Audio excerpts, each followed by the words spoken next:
Well, good morning, good day, good afternoon. This is Lachlan Arts, and this is Context News. And we are bringing to you a different kind of format today. We're going to be venturing into this arena.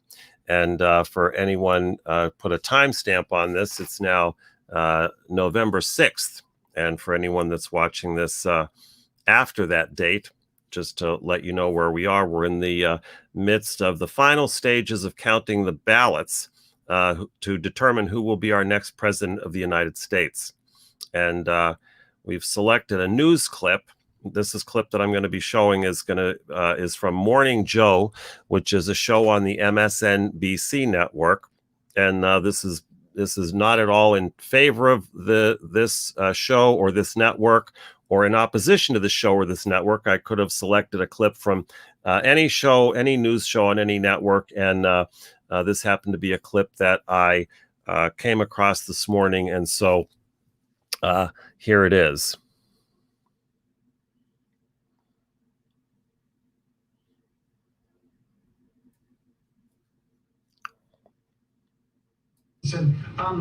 Let's look at, speaking of counting, let's look at the votes. A lot of us looked at these election returns, and all of my friends voted for Donald Trump. I don't understand why, other than they just couldn't bring themselves to voting for the Democratic Party. But I'm not the only person who's baffled. I'm sure you were baffled as well, wondering why 20% of black men voted for a guy who made common cause with David Duke and Richard Spencer. A large number of Hispanics, Hispanic men especially, voted for Donald Trump, despite the fact Donald Trump caged Hispanics, called all Hispanics breeders, and insulted Hispanics time and time again. And here's a number that really, I saw from NPR, really shocking. Donald Trump improved greatly among Muslim Americans. 35% of Muslim Americans voted for a president who wanted to put in a Muslim registry and wanted to ban Muslims from being able to enter this country. I think we're going to be sorting through results like this for quite some time. Do you have any explanations?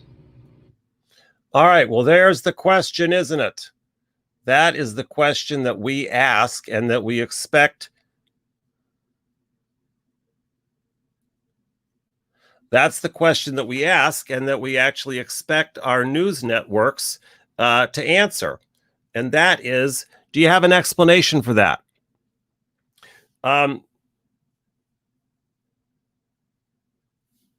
What does that actually get you? And it's going to sound, pretty darn obvious, but what looking for an explanation gets you is an explanation. Now, we at Context News think there's a better question other than what's the explanation. And we think a better question is, what does the explanation actually give you?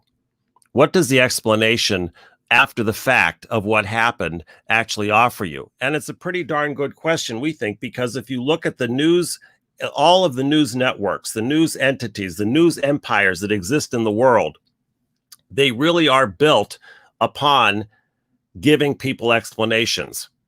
And let's continue, shall we?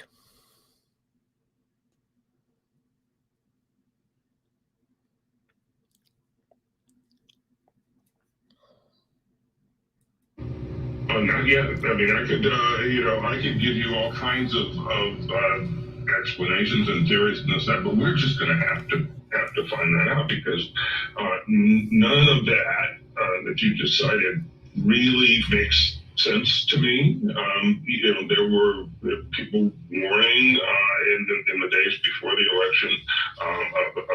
Obviously, Trump was making a play for black men, for example, and there were indications that obviously, to state the obvious, Latinos are not a political monolith, not the way African Americans, frankly, have been a political monolith. So, and still kind of are, but the Latino vote, people saw that Trump was going to get a lot of it. So we're going to need to figure out exactly why that happened and what.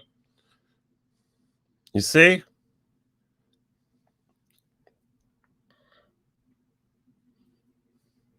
And that's what we need to do.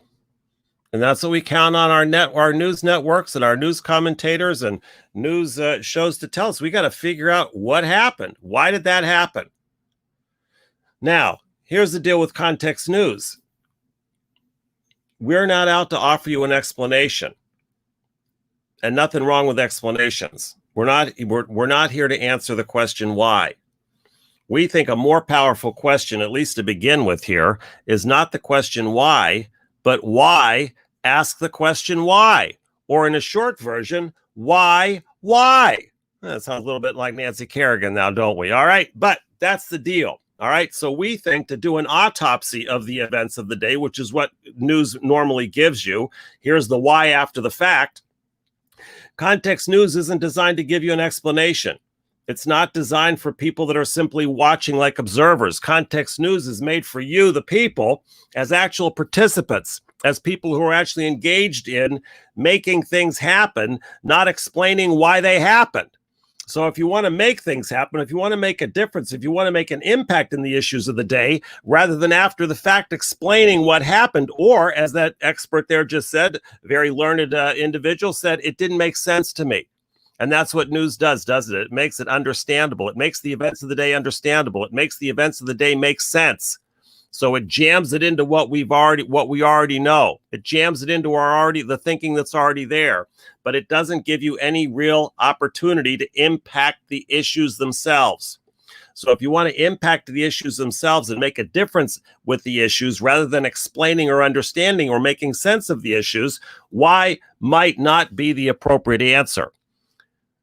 So here at Context News, we think that why, well, just maybe that's not the right question. All right. Well, this is Lachlan Arts, and this is Context News. And thank you.